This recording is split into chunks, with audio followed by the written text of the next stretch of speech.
Good evening, ladies and gentlemen. We are 5D RPG, and dang nabbit, we are back at it again. Tonight we'll be playing a Brindlewood Bay game called Knit One, Kill One, and our players will be a bunch of old ladies. Josh, what is your character's name? We'll start there and a little bit about them.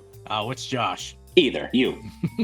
I'm Gloria Goldberg, but everyone calls me Gold and Silver down at the card shop. I'm into collecting rare Pokemon cards. I'm always there every Pokemon night. I think it's Thursday night. I forget. But I always wear cardigans. They're always fine and lovely. But I will kick your ass in a Pokemon match. Do you need my Maven move as well? Yeah, you can talk about your Maven move just in case it comes up. My Maven move is Angus MacGyver. When you improvise in a situation, you use what is at hand, ask the other players and keeper to name 3 objects you find in the environment, so long as you can give a plausible explanation for how these 3 objects together are helpful in the current situation. You get an automatic 12 plus on a single associated die. This move can only be used once per mystery. So Gold and Silver, the Pokemon trading card game. Master. Very best, like no one ever was. Who else do we have? So you have Dottie Hobaker. Okay. Her style is very Joan Jett. Leather jackets, tight black denim. Her cozy activity, because she's a cool gal, is DJing. Lots of parties at the old folks' home that she volunteers at, I guess. Her ability, I put a 1 in presence because she's a character. Her Maven move is a Sam Spade, which says something about you makes you seem like you have a little bit of an edge. Well, it's the leather jacket with a bunch of band patches on it and a white streak through her hair. And during the night, I can enter any place I wish and move about freely once I'm inside. So as long as I don't do anything actively hostile to any of the people that might be in there. Oh yeah, she shows up at my house in the middle of the night all the time. It's just like, yeah, don't worry about it. All right, Dottie Hobaker, the rough and tough DJ. And Justin, who will you be playing tonight? I'll be playing Ernestine Vinay. Friends call me Ernie. I speak with a very soft voice. I'm a bit of a wildflower with a hippy-dippy style. I do enjoy my gardening and herbs, air quotes. She does always have that smell on her. My cozy activities are gardening and herbalism. Wink, wink. One thing about me is my prescription glasses are incredibly high, very thick glasses. I can't see a thing without them. Welcome to the gang, Ernie. So the 3 of you know each other just being around town in Brindlewood Bay and being part of the elderly community. Oh yeah, Ernestine and I never miss a single DJ outing of Dottie. I threw my hip out once. Other than that, it was a wonderful time. Oh, the ambulance ride was wonderful. They gave me really good drugs. Some nice herbs. Herbs. Thank you. So today, you guys are attending the local craft fair, and it's at the church hall. How do you guys arrive? Separately, together? Do you guys arrive early? Are you late? I think we're late because, well, it was Dottie's turn for the carpool, and her motorcycle with the sidecar for 2 people just hasn't been working as well lately. Dog, tell me why I literally just Googled motorcycle brands to look for some shit like that. Because we're all friends and we know what we're talking about. All right, so it sounds like Dottie was having some engine trouble with her motorcycle. Yeah, I don't always drive with the sidecar attached because it's extra gas, so if I don't have to attach it, I don't. I have a rare Charizard that I told you could have for the gas money. What am I gonna do with that? Well, it's very rare. It's a fire type. Can't that be used as fuel in some way? If you had gone solar, like I had mentioned. No, Ernest, dearie, it's not a real thing. It's just a cardboard card, dearie. But solar. You arrive in the parking lot of St. Brendan's Church. The lot's pretty full. You guys are arriving a little late. But yeah, you're excited to get inside and see what sort of craft and stuff you can find in there. It's fine. Dottie always illegally parks. It's small. I don't need to take a parking spot. I can park on the sidewalk. But that's the garden, Dottie. Ernestine is going to haphazardly try and hang like a handicap sign like on the motorcycle somewhere. Just like lean it on. Almost got it. Oh, good thing you brought your Park Anywhere sign. I love my Park Anywhere sign. Best $20 I've ever spent. You guys enter into St. Brendan's Church Hall, and it's lined with various stalls. There are some stalls of cakes, handmade cards, free samples, crafted items, all of varying quality. Where are you guys heading? Where should we head first, gals? Do I see anything of like note that I would find interesting? You can roll me 2d6. So if you get below a 6, it's a fail. 7 to 9 is a success, and 10 or above is a greater success. Oh, that's 2 6s. That's a 12. You guys walk in, and as you pitch the question, where would you like to go? Your eyes immediately catch a Pokemon card seller. He's way at the opposite end of the room. You know this guy. It's a young kid. His name is Francis. He is your arch rival. I'm gonna walk slowly over to him with like a look on my face and get to the table like, Francis? He's got all his cards lined out. He's like very meticulous about where they are, and he looks up at you. He has big, thick rimmed glasses. They're like too big for his face. He pushes them up against his face just for them to slide back down again. Gloria. I haven't seen you since that tournament I won. Barely. Oh, barely still counts, dearie. I was there. I saw things. Yes, you did, dear. Shush.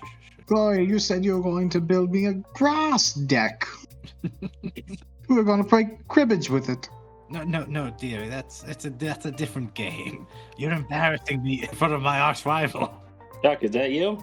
That's me. Sorry about that. Come up with an old lady, a name, and a cozy activity. Gertrude. She's 97 years old. She likes making chocolate. She's an ex-chocolatier. And Nestle kicked her out. So right now, you guys are in a church hall at a craft fair. Gertrude's being dropped off by her son-in-law, who's an Hungarian mafia boss. So there's like 4 cars just pulling right up. Gertrude always makes a scene. Gertrude walks over to the table. She's dropping off chocolate bunnies for everyone. She's just brought a big basket of chocolate bunnies for everyone. Baskets for everyone, because Gertrude knows Gloria and the other ladies are pretty grandchildren. Thank you, Gertie. Francis just continues wiping fingerprints off of all of his cards. I say, Trudy, thank God you're here. I was just saying to the other girls, doesn't Frank's glasses kind of make him look like Elton John? It's not a flattering look. Francis, don't take it personally. She just doesn't like Elton John. He lifts up his glasses. It's a signature look, and it is a bad look, to be honest. Let's be real. This is a house of Christ. Elton John's a queer. He has no place here. Francis is a relatively young gentleman. He looks up and says, Elton who? Oh my God, these kids have no idea. You should come to the club sometime. I'll have you listen. I'll play you that godforsaken music by Elton John. He just had a hit with Double Lippa. What's that lady's name?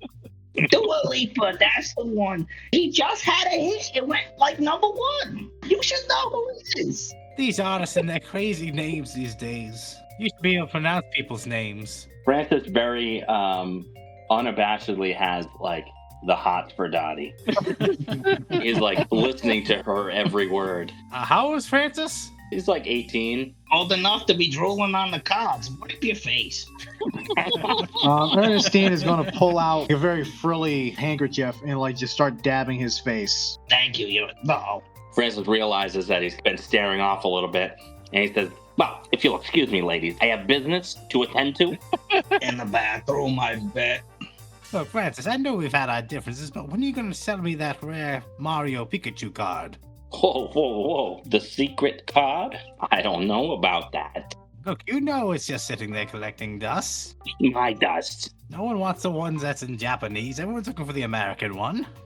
That's not true. There's a Japanese John Lennon and Oko Yono from Double Fantasy that went for quite a high price on the auction house. Those are Beatles, dearie. We're talking Pokemon. Well, we're talking Japanese. Francis, how about $50 and a date with Dottie for the Mario Pikachu? She's already got her sidecar set up. You guys will be set. Francis looks over at Dottie. How much silver is she worth? I don't date men anymore. Wait a second, what? You know, Dottie, just when I think I figured you out. Is this like a right now thing? This is all of a sudden thing?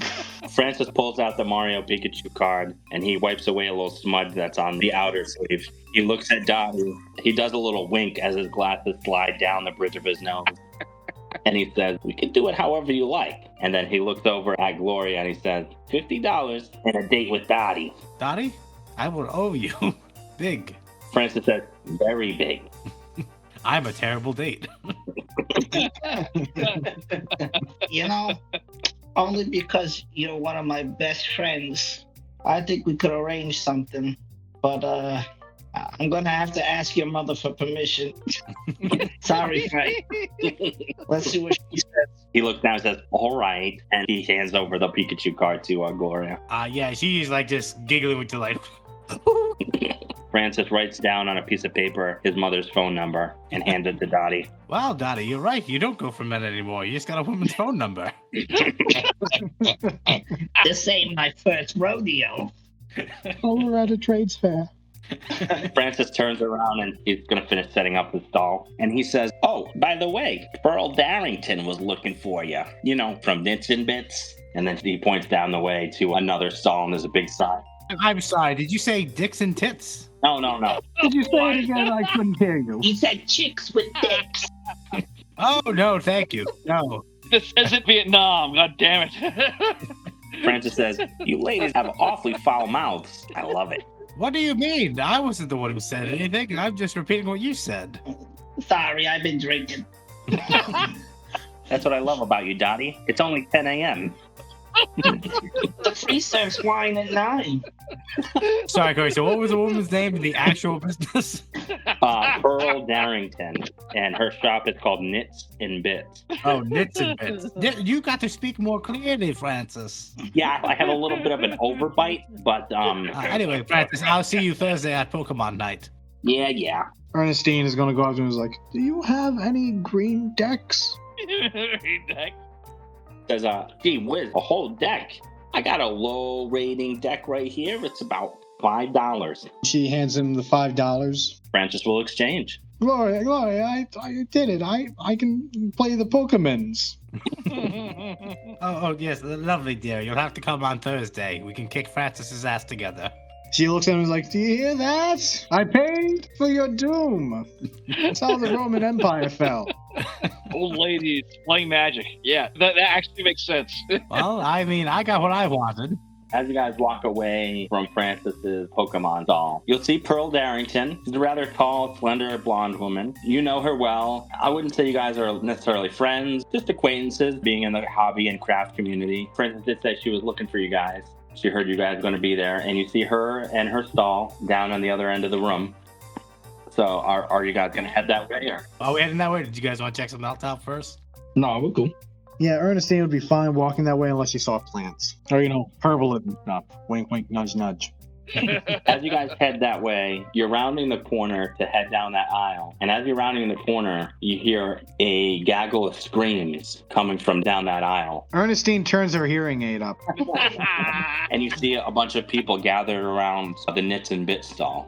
Oh, dear. Once again. They must have an arts and crafts venue going on right now. That's why everyone's gathered around. She must be doing one of her famous Everything Goes sales. Those always go over so well. Quick, we have to get over there before everyone's trampled to death. Exactly. There must be a sale going on. We need to get over there right now. I don't want to miss the trampling again.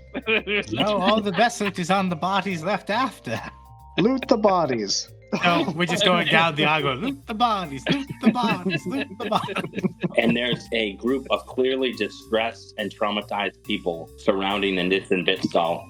And you're just walking down the aisle, heading towards Nits and Bits, going, "Loot the body, loot the body, loot the body." Are you saying these people are not clearly happy to be looting the body? Ladies, we may have misjudged the situation. As you get closer, you see Pearl Darrington just laying on the floor. Everyone's murmuring. No one seems to know what happened. I'm going to walk and go, what happened? You meander through a group of people, and all you hear is, I don't know what happened. What's going on? What happened? Is there anything on the ground? Any sort of wounds or anything like that? If you want to go and inspect the body, you can. Ernestine is going to go up. She is going to lick her lips and like move her glasses up and down, like zooming in and out, kind of like a microscope, like trying to like scan what's going on here.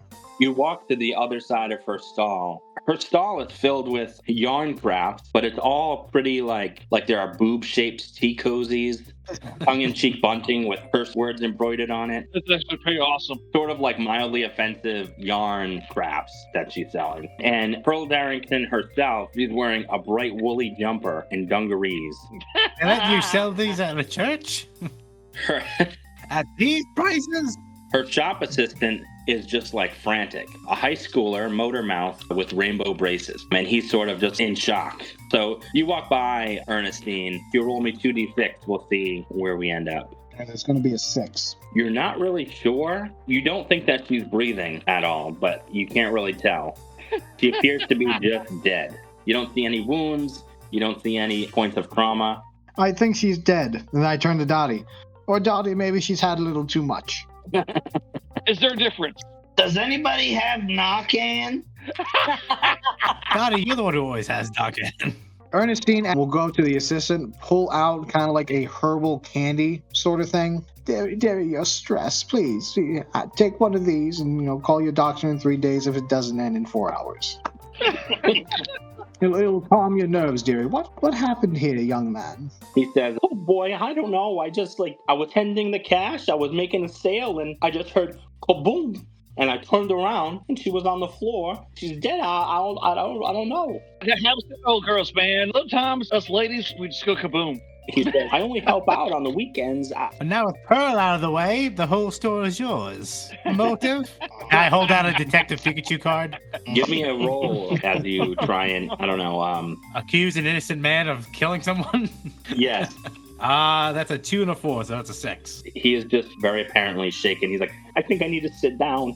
Do I see like noticeable wounds, or does it look like she just like dropped dead? Give me another roll as you inspect her body. While he's inspecting the body, Ernest is going to tell the young man, take the candy, call the supervisor, whoever's running this thing, see if we can get some sort of medical attention. So I rolled 2 1s. I just go up to Pearl and I like kick her pretty solidly in the side. Like, Pearl, you okay? Yeah, you got nothing. Wow, that was a really solid kick. Maybe one more. I kick her a little harder this time.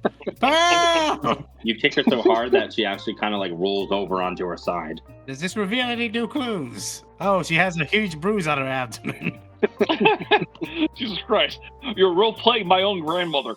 Yeah, no new clues. Leave no old lady unturned. So everyone's just kind of frantic surrounding the body of Pearl Darrington. George is shaking and he's sitting down. And he's like, oh no, they're going to question me. I don't know. I don't know what to do. Do you have a good lawyer? I can only offer you a DJ, a card collector, or a chocolatier. I hand him a card of a lawyer I heard is pretty good. Honestly, I could probably do a good job. Instead of Cousin Vinny, it's Cousin Dottie. Yeah. George says, you got to try and help him somehow figure it out. I mean, I kicked her as hard as I could. You hear a woman in the crowd and she goes, well, this certainly complicates things. Yeah, no shit, bitch. Well, hold up there, Trudy. Let's at least turn towards her and shock and gasp as we realize who it is who said that. So who is the person saying this? So you look over and you see a confident, smug-smirked woman wearing cat eye glasses. This is Dr. Darrington. Related to Pearl Darrington? This is Pearl Darrington's ex-wife, part owner of Knits and Bits, and they were in the process of handing over her part ownership as dictated in the divorce. What does she look like? Is she hot? Yeah, she's tall, slender, confident, smug-smirked. She's wearing cat eye glasses, and she's a doctor. Well, she's a professor of modern languages. Oh, so not really a doctor. Like, she's useless right now. Go ahead, do your modern language sciences on the body. Honestly, I don't trust pretty lesbians. Only the ugly ones for me. The push ones are honest. It's true. Dr. Darrington, I guess this is pretty opportune for you then. She says, well, I don't know if I'd call it opportune. It's unfortunate for her and for me. You seem very happy to find your ex-wife lying on the floor motionless. By your lover, and I point to the boy. It was the perfect crime, and you almost got away with it. George looks up with his rainbow braces. He goes, "What the fuck?" I could be wrong. I'd give it a 50-50 chance. Give me a roll in your accusation. No, that's just a 6. Man. Wow, okay. Well, Dr. Darrington, if I'm incorrect, where were you during the murder 5 minutes ago? She says, I was just over there, helping my very best friend, Sean Gleason, set up his stall. We just heard a scream, came over, and it happened to be Pearl. The woman divorcing you? I filed the paperwork. Thank you. Finally using your doctorate, I see. I know if I was a doctor, I wouldn't want to give any money to alimony. I was helping Sean set up his shop, and then I was going to head over to hand some paperwork over to Pearl as part of our divorce. Do you have the paperwork on hand? She does. She's holding it in her hand. She's like waving it. Don't wave in my face, it's very rude. Just paperwork about the business. Dottie, hold her there. I don't trust her. I'm going to try and grab her wrist as she has the paperwork in hand to see if we can kind of snatch it and look it over it. And she's like waving the paperwork in my face. Dottie, give me a roll of 2d6 as you try and grab Dr. Darrington's wrist. A 3 and a 1, so 4. You try and reach for your wrist, and in your mind, it's cat-like reflexes, but in reality, she just slightly moves her arm out of the way. Look, Dr. Darrington, if you have nothing to hide, you'll just let us see the documents really quick. She'll hand you the documents. It's like 10 pages. It's a bunch of legal jargon, but it's all about like handing over her part ownership of the business to Pearl. She just needed Pearl Darrington to sign it. So what happens now that Pearl is out of the picture? Well, I suppose that means I have to take over this business. And she looks over and it's just 2 yarn boobs. With all the hubbub about Nits and Bits, I don't want anything to do with the store anymore. What do you mean, hubbub?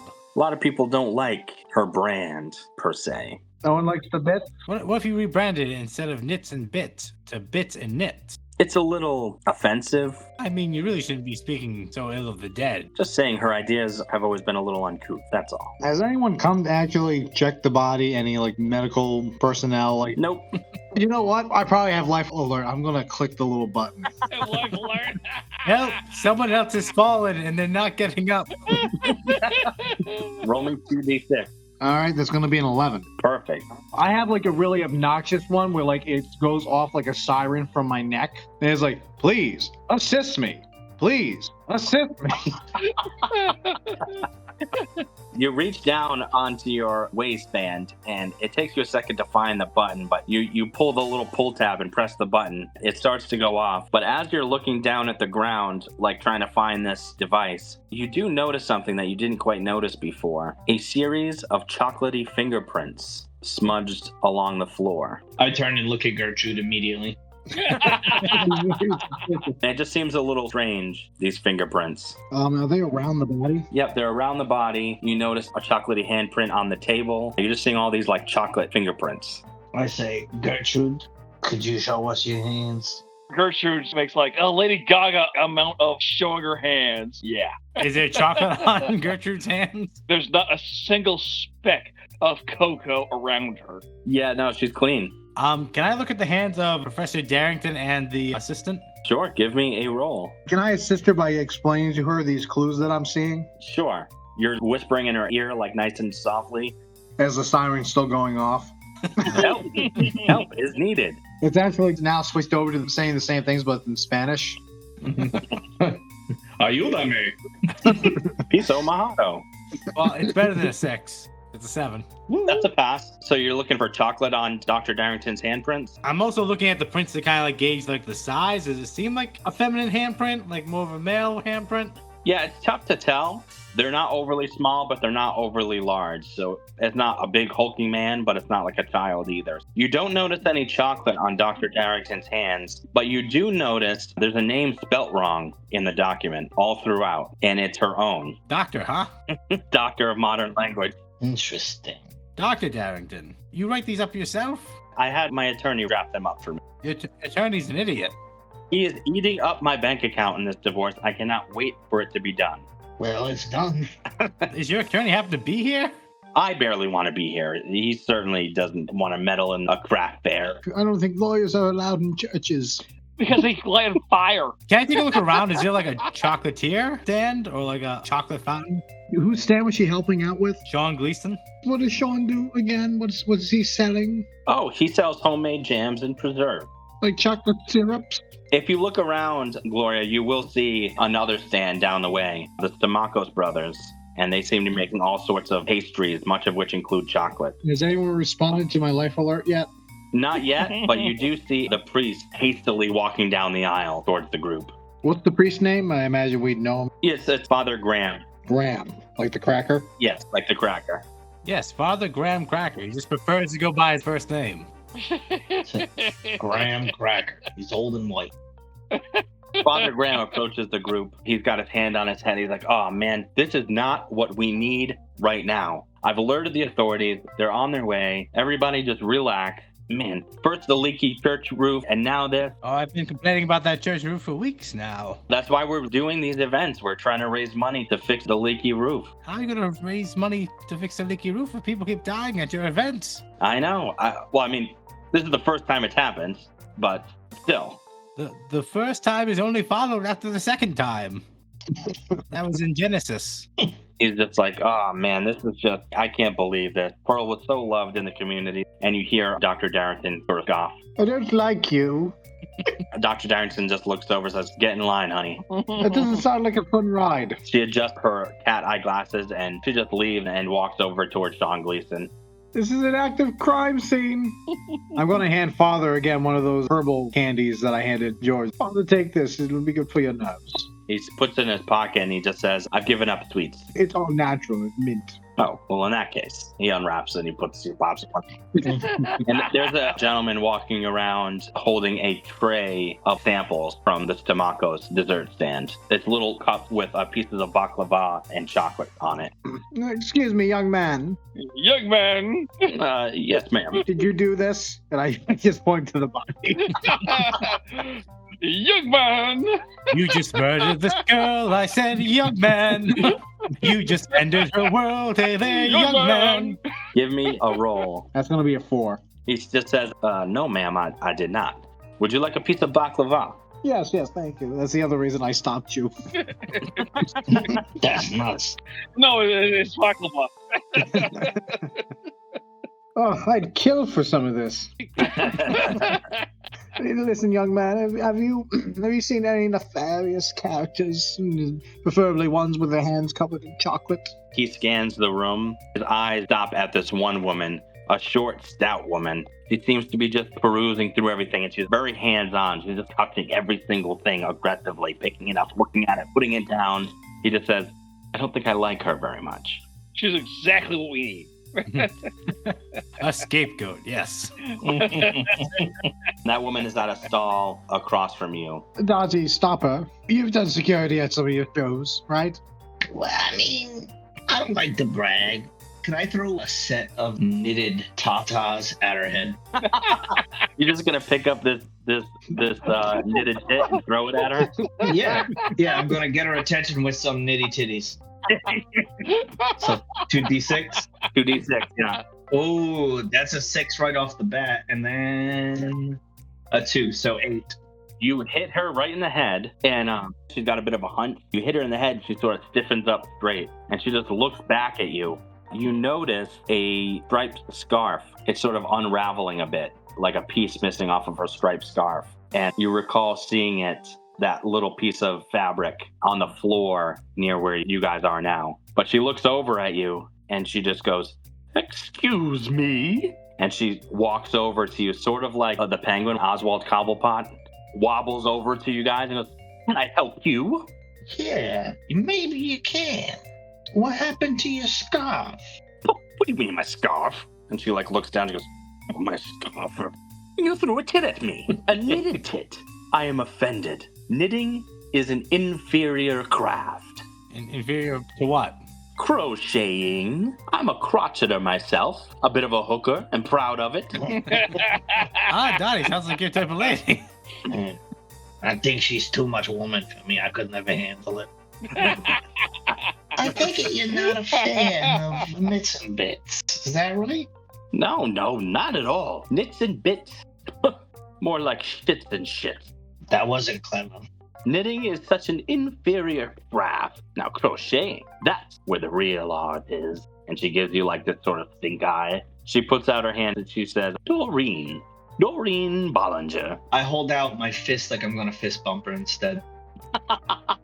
She just remains with her hand like outstretched. And so it's just fist to hand. It's just this awkward moment. I'll take my fist and I'll like close fist bump the back of her hand. She goes, oh, okay. There it is. Dorothea Hobaker. Pleasure to, well, whatever. She looks down at her scarf and she says, this was my favorite scarf. Did it get caught on something, or did you make it yourself? No, she's hoity-toity. That was actually made by people and machines. It wasn't handcrafted. While they're talking to her, now that I know about the scarf, could I maybe take another look at Pearl and mostly just check around her neck to see if maybe she was like suffocated? Because we still don't know how she died. You said you heard like a boom or something like that. Well, that could have just been the body hitting the floor. Oh, that's like the song that Dottie played last week. Let the bodies hit the floor. Let the bodies hit the floor. See, I knew you girls would really fuck with some new metal. I told you. I need granny new metal. That would be amazing. I'm trying to see if there's anything that's been done to the body that possibly could have been done by the scarf. I rolled a 7. You inspect the body, particularly around the neck, and you're not seeing any strangulation marks or anything like that. As you're walking back towards the group, you do notice that the cash box has been forced open. Is the kid still here? He's sitting on the floor, rocking back and forth and breathing in and out of a brown paper bag.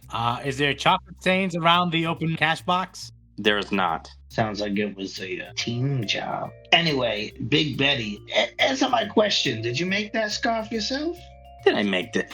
No, this was a gift from my beloved grandchild. That's why I'm here. I'm looking for presents for my grandkids. Ernestine is going to go up and is like, Doreen, have you seen anyone with particularly dirty, chocolatey hands? Perhaps someone trying to hide a wad of cash? Possibly a different Oompa Loompa that's not you. She currently has a piece of baklava in her left hand. She shoves the piece in her mouth and like licks her fingers and she says, no clue. Did she seem to have like chocolate on her hands like before that moment? Not on her other hand, but I mean, she was holding the piece of baklava in one hand. I don't trust that Vulcan bitch. She's guilty. Did you know Pearl personally? She says, only just from being around. I don't mess with knitters, only creditors. You really used the hard R there, huh? Those knitters, yeah. Those dirty fucking knitters. My knitter. That's our word. She says, I do love baklava. I love the Stamakos brothers. They're kind of hot. And I like their desserts. They're very delicious. They're very tasty. Free samples, I've gotten 4. I say, if you get 3 more free samples, it's kind of like one for each of your grandkids. Granted, you're eating them, but you know. I'm handing out a few candies here and there. Would you like to try one? Yeah, I like candy. I'm going to hand her a candy. She will unwrap the candy and pop it in her mouth. I'd like to use my herbal tincture and say that this is a concoction for like almost a truth serum. Okay. She takes the candy, and as the candy melts in her mouth, her eyes get the size of moons. Wow. Jeez. That's big. Yeah, so she's just like, wow. She's like an owl. Dorothy, I'm going to ask you again. Did you know Pearl personally? No, not personally, but I didn't like her very much. Do you know of anyone else who didn't really fuck with her? Oh, yeah. Carolyn Flores Smith, head of the craft committee here in Brindlewood Bay. And I love her articles. She wrote a nice piece about how awful Pearl Darrington is. I mean, you guys are just beating around the bush here. Did you kill her? Did you kill Pearl? No, I did not kill Pearl, but... And she hands you an article, a little tabloid paper. Is it by Carolyn Smith, like how I would kill Pearl and get away with it? It's an article written by Carolyn Flores Smith. And it says Craft Lives Matter. The opening title for the article is Knitting Can Be a Wonderful Hobby, but I don't understand why Pearl has to keep bringing politics into it. Why can't a hobby just be a hobby? And the whole article is just bashing Pearl Barrington. What's political about tits? Generally, people are okay with this. Like I said, craft lives matter. I'm going to ask, are you friends with Carol Smith? Is she here today at the craft fair? She frequents these places often. She likes to pick up the rumors and the gossip for her articles, of course. I haven't seen her today, but she might be. Who knows? But I do like Carolyn Smith. We hang out often. She's also into crocheting, crotcheting. It's a pretty good time. We get together, we drink some tea. Does she also like chocolates and sweets as much as you? I don't think anybody does. I mean, she does enjoy some sweets. I'll bring some pastries, or I'll pick up a platter of baklava. I'll bring it over, we'll share it, we'll crotch it. It's a good time. It's a gas. Well, thank you, Dorothy. You can go about your business. Sure thing. And she just walks away. All right, guys. I'm going to be honest with you. I wanted to enjoy the rest of this craft fair, so I'm doing it. It's happening. All right, I have this ingenious plan. We're gonna set up a trap. Okay. And we're gonna catch this chocoholic in the act of something. Is Father Graham still there? Father Graham is going around trying to calm everyone down. Can I go and ask him if he knows if Carol Smith is here, if she was coming down this way? He just says that he hasn't seen her today. He's not sure if she'll be attending. What do his hands look like? You can roll me 2d6. That's a 2, and that's a 4, so that's a 6. So 6 and under is a fail. But yeah, they look fine. All right, I'm doing it. It is time for the Angus MacGyver. Okay, what is the Angus MacGyver? So I'm looking around trying to figure out a way of like how to trap our perp. Yeah. So when you improvise in a situation using what is at hand, ask the other players and keep it name 3 objects you find in the environment. So yeah, I'm looking for 3 things in the environment. Okay. Oh, we only have baklava. Oh yeah, the baklava, this is going to be perfect for my plan that I have in my head, already established. I need 2 more items. We can have all kinds of knitted stuff that nobody's guarding. Knitted titties. There is a garden hose coiled up on the floor. So I'm going to take some of the knitted titties and I'm going to put that like kind of like on like a stool, but also with some baklava on it. I am also going to take some of the knitted titties to like make something that's going to trip them up. And then I'm going to set the garden hose up in such a way that when they go to grab the baklava as they're tripping, their hand will be entrapped in the garden hose. And then the garden hose will fling them up and hold them by their hand up in the air. So like some sort of bird trap. Yeah. Okay, so you do that, and there is this trap set up for the perp. As you're doing that, you have a strong sense of deja vu, Gloria. You feel like you've done this before. Well, yeah, how else are you supposed to trap people who murdered somebody? As you're putting the knitted titties on the stool, you freeze for just a fraction of a moment. You're like, whoa. Well, that was weird. Anyway, I finish up the trap, so do I get to roll? Yeah, you can roll me 2d6. All right, I get to add a plus 12. Woo, okay. Oh, that's a 6 and a 5. That's 11 plus 12. That's an almost perfect 24. Wow, okay. I set it up and then I just go to the side. It's like, now we wait. The trap is set up perfectly. So is the money box, it was forced open? The money box was forced open, yes. Okay. So I want to grab the money box and kind of put it on that same stool for good measure. And while he's setting this up, I say pretty loudly, wow, I wonder if whoever stole the money stole the other ones that was hidden inside under a trap door. I hope they don't come back for it. Well, ladies, I think we've done everything we can here. Let's just turn our backs and look the other way. We should probably go try and get some baklava. I heard that piece on the stool that we just placed there was the last one, but we should get some fresh ones. Dottie, roll me 2d6 as you get the cash box and put it on the stool as well. 4 and a 3. That's a 7. As you grab the cash box and you go to put it on the stool, you notice that in the cash box, there's a piece of paper in there and it's financial accounts, like sales and this and that, just keeping track of everything. The record book seems to be unbalanced, like intentionally unbalanced. Could I take the record book? Sure. The 3 of you turn your back against the wall, sort of close your eyes, and you're just like waiting to hear. Like any second now. You hear the trap go off. You turn around and look. You just see the sheriff who has arrived, and he's caught up in your trap. And he goes, "What is going on? Unhand me. I've come here to figure out what happened here." Well, what happened here is you murdered Earl Darrington. What do you mean? I just arrived here. I haven't even been here. Sheriff, listen carefully. I set up a trap to catch the perp. Why would it catch you if you weren't the perp? I came to investigate the crime scene. Sheriff, you're not listening. I created this trap specifically to catch the perp. It caught you. Ergo, you are the murderer. That's pretty sound reasoning. This is going to be the end portion of the scenario. So the way it's going to work is you need to try and incorporate as many of the clues you found during your investigation, and I'll name all the ones that you found.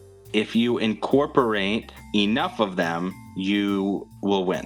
I will say, guys, this would be like the worst 80s old lady detective show. Yeah, right, dude. On next, after that darn cat. Wow. You know, on the end session, I marked a lot of them off. Yeah, we got quite a few of them towards the end. I definitely showed somebody I still got it. I did a little doting. I definitely behaved like a woman half my age. I don't know, man. I mean, whatever happens, we can all go home happy knowing that I got my Mario Pikachu.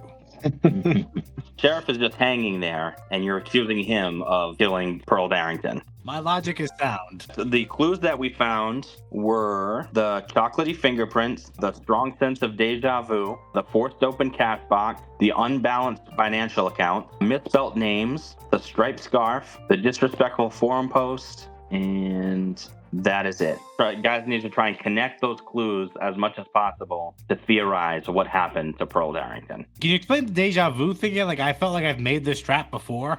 Yeah, you feel like you've made that trap before. How often am I making traps and forgetting about it? It's a medical condition. Am I the bad guy? Did I do this? Did I burn a Pearl? So the sheriff is hanging there and he's just saying, unhand me, what happened here? Oh, man. I'll be honest, guys. I'm really good at accusing people of things. Not really great at putting the clues together. The scarf, was that found on her, or was that found on... That was Doreen wearing the scarf. And a piece of the scarf was found by the body. How old was Dr. Darrington? And do they look similar? Because she said that was a gift from her grandchild, right? Yes, Doreen Bollinger is an older woman. She has 7 grandkids. Claire Darrington, she is younger. Her and Pearl Darrington, they are younger, like mid-20s, late 20s. Oh, I thought Pearl was an old woman like us. No. They were younger. Who names a young child Pearl? The same person who names a young child Doctor. No, dearie. That's not her name. That's a title. Barely a title. I'm thinking that Dr. Darrington is a daughter of Doris. She recently got that gift from her that was bought or made at the shop by her ex-wife. And placed there as, to throw people off, as well as the chocolate placed there to throw people off to blame the chocolatiers. With the shop not doing so well, and her names were wrong because she didn't want to be financially responsible for the terrible bookkeeping. So I'm pinning a rose on the nose of Dr. Darrington. Okay. I agree.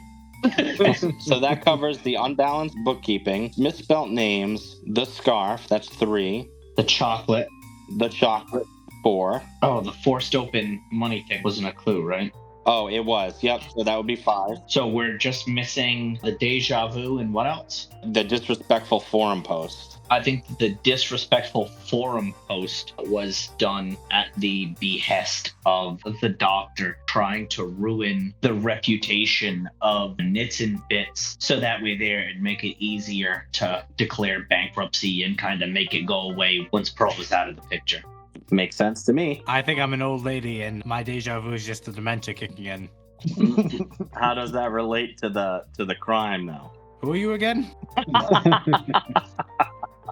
That all tracks to me. So yeah, you explain that to the sheriff, and then he, Dr. Darrington then. 'Twas you, all along. She adjusts her cat eye glasses. As soon as you let me down, I can apprehend this murderer. I just cut the rope and he just falls. Go get her. He falls and hits his head, and then he gets up. He says, it was you, Dr. Darrington, all along. And Dr. Darrington says, you'll never catch me. And she starts running. Don't forget the extra yarn that I placed over there, expecting them to run. She trips over some taut yarn, falls flat on her face. There are also some titties in there as well, just for extra closure. Yeah, Nits and Bits. She trips over the taut yarn and falls in a pile of itty bitty nitty titties. I like grab some sunglasses, like, it looks like your tits. And I like put the sunglasses have just been knit. Do the scream. Oh! Yeah, and that's knit one, kill one. We did it, guys. We solved the mystery.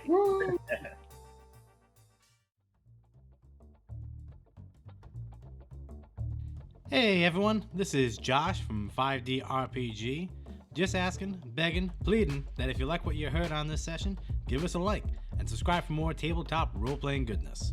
Let us know in the comments what we should be playing next, whether it's a D&D module, one-page RPG, or something completely different.